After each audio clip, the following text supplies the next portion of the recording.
Welcome back, fellow goblins. My name's Lila, and I will finally be uploading videos to my YouTube channel. So I've been working on content for like 3 years now on my TikTok for animal education, and I've just realized with this whole TikTok ban thing how poorly my long form content does on TikTok compared to my short form content, and I much prefer creating long form content. So from now on, I'll be doing my long form content here on YouTube, and I will be doing my short form content over on TikTok, Goblin Queen Lila, and then my YouTube is of course Goblin Queen Reptiles. For today's video, I'll be talking about different methods of creating DIY backgrounds. If you know me, you know that I've done custom reptile enclosure building along with custom backgrounds for a couple years now, and every single one of my reptile enclosures is custom built and has a custom background. But I wasn't always that way. I have utilized a wide variety of methods to create backgrounds, some more time intensive and expensive, and some less time intensive and less expensive. And I've utilized everything from wooden enclosures to glass terraria to PVC, and using a whole bunch of different methods to adhere to those materials. There's a lot of reasons to do DIY backgrounds. It looks nice, you can add your own creative spin and your own themes, and it's enriching for the animal. It's a way to add different levels, different shelves, and it's overall just a fun thing to do.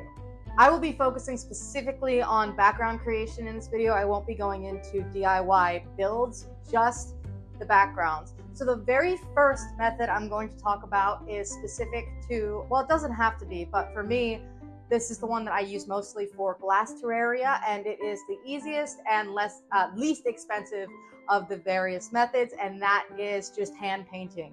So if you have a glass enclosure and you don't feel comfortable with like spray foam or using like Gorilla Glue and stuff like that, you can just paint directly on the glass. So there's a couple different ways to do this. One is painting on the back of the enclosure, and you have to paint from essentially back to front. So instead of doing your base and then your details, you have to do your detailing and then your base.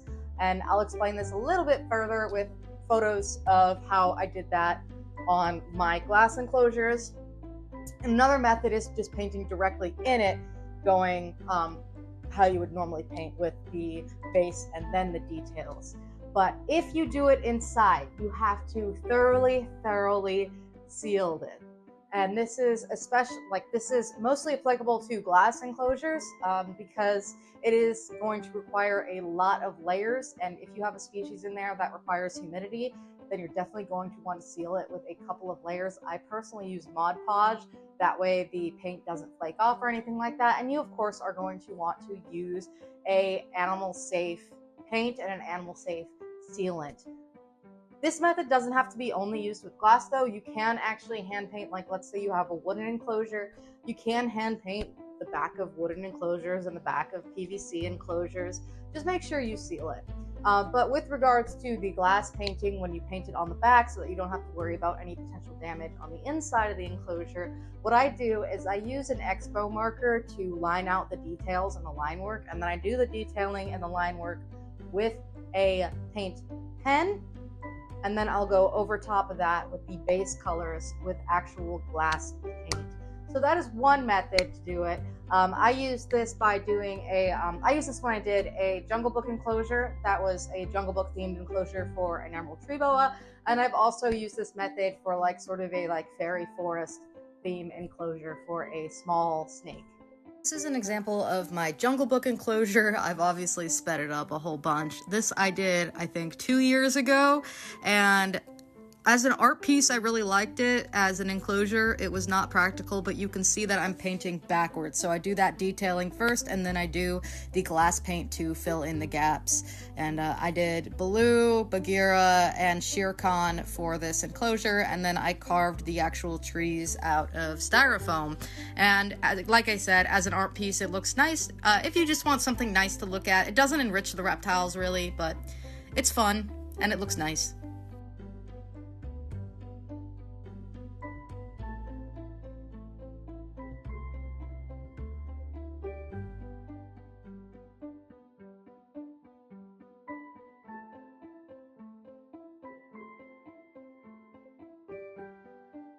The next method I'm going to be talking about is the second easiest and second least expensive, and that is simply placing spray foam all over the background, waiting for it to set, and then using Gorilla Glue spray. You can use either Gorilla Glue directly or Gorilla Glue spray. I use the spray because it doesn't foam up as bad.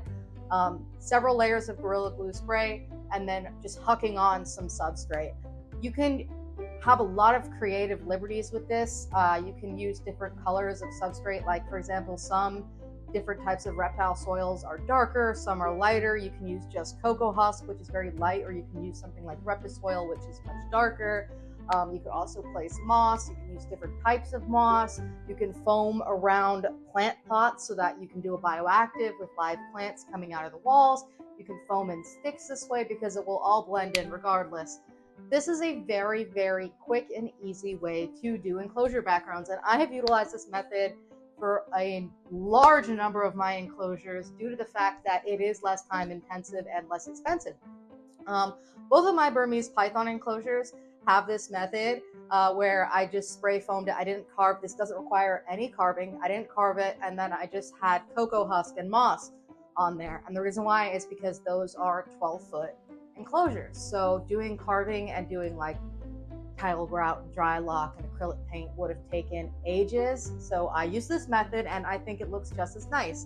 I've also used it for my yellow anaconda. I used it for my Savannah monitor, and I do sometimes put like, you know, planks of wood or various other things to sort of add to the background, because again, there's a lot of creative liberty there. For my Burmese pythons, for example, I have like actual live edge cedar planks that are on the background to make it sort of have like a swampy Everglades vibe. The next method I'm going to talk about is the one that hands down takes the absolute longest, and that is putting down spray foam. You can either do just the spray foam, or what I personally do is I add styrofoam ledges that I've carved in, and then I foam over them and carve that. You carve the foam, you have to foam it in, wait for the foam to set, carve the foam, put tile grout on the foam, do another layer of tile grout, seal the tile grout with dry lock, which is a masonry sealant. Typically, you're going to have to do several layers of dry lock, again, being a masonry sealant so that it stays adhered to the background, and then a layer of acrylic paint, and then you're detailing, and then, which, you know, for detailing, I typically do dry brushing highlights and dry brushing shadows, and then some sort of sealant, which again, I personally use Mod Podge. I use the Gloss Mod Podge because I think it gives it sort of like a nice natural wet look. So that is by far the most time-intensive method that I use. I use this method for my carpet python enclosure. I use this for all 4 of these gecko enclosures here, which have like a fire, earth, water, air theme. I use this for my sand boa enclosure, and I use this method a lot for like smaller enclosures. My black rat snake has this method, and then my Texas rat snake actually has sort of a hybrid of this method and hand painting. I did sort of a deserty thing where I carved the shape of mountains out of foam and then utilized this method to make it look like rock, and then I hand painted the background to look like sort of an Arizona sunset almost. So I'll show all of those just to give you guys an idea, but that is the most time intensive method by far, but it looks really, really nice in my opinion, and is definitely worth the time. And if you have time to do this for larger enclosures, that's awesome. I personally just don't want to spend hours and hours and hours and hours and hours and hours tile grouting a 12-foot enclosure. But again, it's really up to you what you want to do there. And the last method I'm going to talk about is one that I see actually very commonly that I myself don't use a lot, and that is using styrofoam board as your background. So I have utilized this method 3 times. I have it for my ball python enclosure, who has like a sort of cobblestone, but actually 4 times. It's like a mossy cobblestone background where I carved out bricks out of styrofoam board, and then I added moss in the cracks to make it look like it was mossy, and I sprayed it with Gorilla Glue and threw the substrate onto the bricks themselves. I use this method. I have an entirely styrofoam board background for my bearded dragon to look like pyramid walls. And then I had that on the background and I hand painted a sky and like an Eye of Horus sun over top. Again, I'll show all this stuff. For my milk snake, I have an entirely styrofoam board background that looks like, again, like bricks, but this time it's more just like a regular cobblestone. And then I did the mossy cobblestone method for my Chihuahua gecko as well. And that's just bricks. All the times I've done this, I've done it so that it looks like bricks. But there are people who do like very elaborate styrofoam board backgrounds. I just personally am not comfortable. That's not my style, stacking styrofoam that much and in that way. I personally like spray foam better, but that's just me. Thank you guys so much for watching. Let me know what videos you want to see from me in the future, and I should be doing a full reptile room tour here shortly. So thank you so much. Please subscribe, and I will see you next time. Bye.